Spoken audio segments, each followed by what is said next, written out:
El escenario internacional ha cambiado días. La Unión Africana se convirtió en la nueva voz del sur global.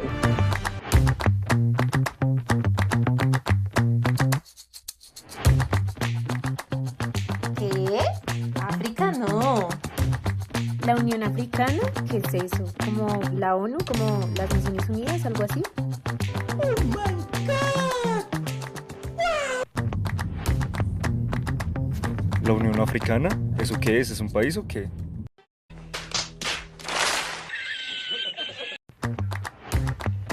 No, señorita, no me interesa.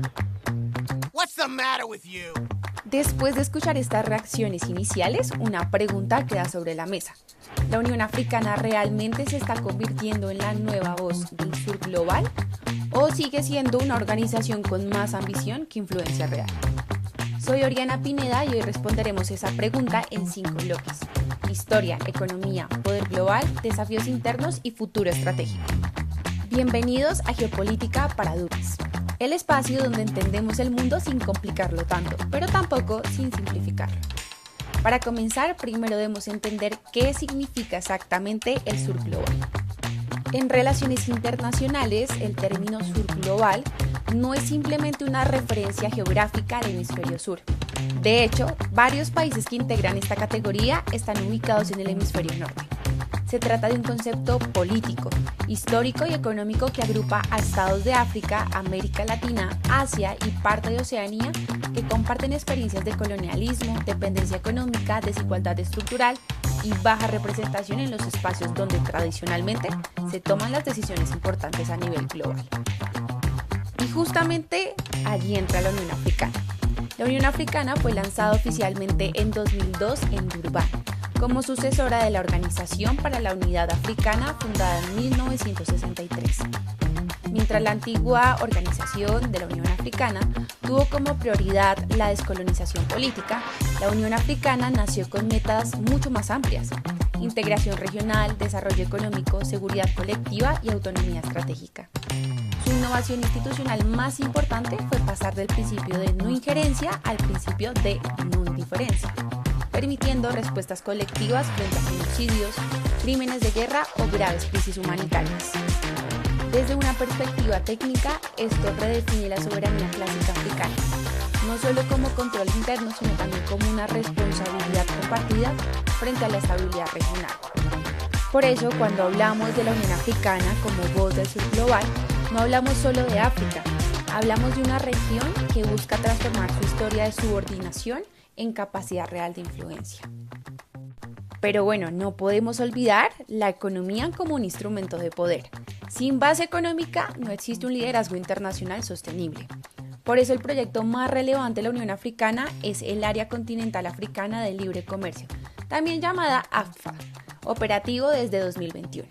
Integra 54 países signatarios, más de 1.400 millones de personas y un PIB combinado superior a los 3 billones de dólares, según el Banco Mundial y la propia Unión Africana. Es la zona de libre comercio más grande del mundo por número de países participantes. Pero bueno, ustedes se preguntarán ¿por qué importa esto? Porque históricamente muchos países africanos comerciaban más con Europa o Asia que entre sí. Eso elevaba costos logísticos, dependencia externa y vulnerabilidad. Este proyecto busca cambiar esa lógica mediante cadenas regionales de valor, industrialización y mercado interno. En términos técnicos, África intenta pasar de ser exportadora de materias primas a convertirse en un actor con capacidad productiva y poder negociador. Pero bueno, ahora pasamos a nuestro bloque número 3. ¿Por qué ha importado tanto que la Unión Africana haya entrado en el G20? El momento más simbólico y más importante para la proyección internacional de la Unión Africana llegó en 2023, cuando fue admitida como miembro permanente del G20. Y esto no fue un gesto protocolario, fue una corrección política dentro de la gobernanza global. Pero bueno, ¿por qué es tan importante esto? Porque el G20 reúne a las economías que representan alrededor del 85% del PIB mundial, cerca del 75% del comercio internacional y aproximadamente 2/3 de la población global. Es uno de los principales espacios donde se discuten respuestas a crisis financieras, deuda soberana, inflación, transición energética y desarrollo. Sin embargo, durante años África, con 55 países y más de 1.400 millones de personas, no tenía representación institucional permanente como bloque continental. Con el ingreso de la Unión Africana, esto cambia. Ahora África puede participar directamente en decisiones que antes se tomaban sobre el continente, muchas veces sin el continente. ¿Y cómo le ha beneficiado directamente? Primero, en deuda y financiamiento internacional. Muchos países africanos enfrentan altos costos de endeudamiento y dificultades de liquidez. Desde el G20, la Unión Africana ha logrado tener mayor capacidad para impulsar reformas en mecanismos de alivio de deuda y acceso a financiamiento concesional. Segundo, en cambio climático, África aporta una fracción reducida de emisiones globales, pero sufre los impactos desproporcionados. Tener asiento en el G20 fortalece sus demandas por financiamiento climático, adaptación e inversión verde. Tercero, también tiene un beneficio en infraestructura y comercio. Esta organización puede vincular prioridades como corredores logísticos, digitalización y apoyo al Acuerdo Comercial Africano de Libre Comercio con agendas de inversión global. Cuarto, en términos diplomáticos, incrementa su poder de negociación colectiva. No es lo mismo que hablen 55 países por separado a que lo haga una organización continental con posiciones comunes. En relaciones internacionales esto se conoce como agenda setting, no solo por estar presente, sino por influir en temas que se discuten y cómo se discuten. En resumen, entrar al G20 no convirtió automáticamente a la Unión Africana en potencia mundial, pero sí le dio algo decisivo: voz formal en la mesa donde se toman decisiones que afectan su futuro. Para comprender el valor geopolítico de la Unión Africana no podemos desconocer su entorno externo. Hoy África es uno de los principales escenarios de competencia entre grandes potencias. Por un lado, China se consolidó en las últimas 2 décadas como uno de los mayores socios comerciales del continente.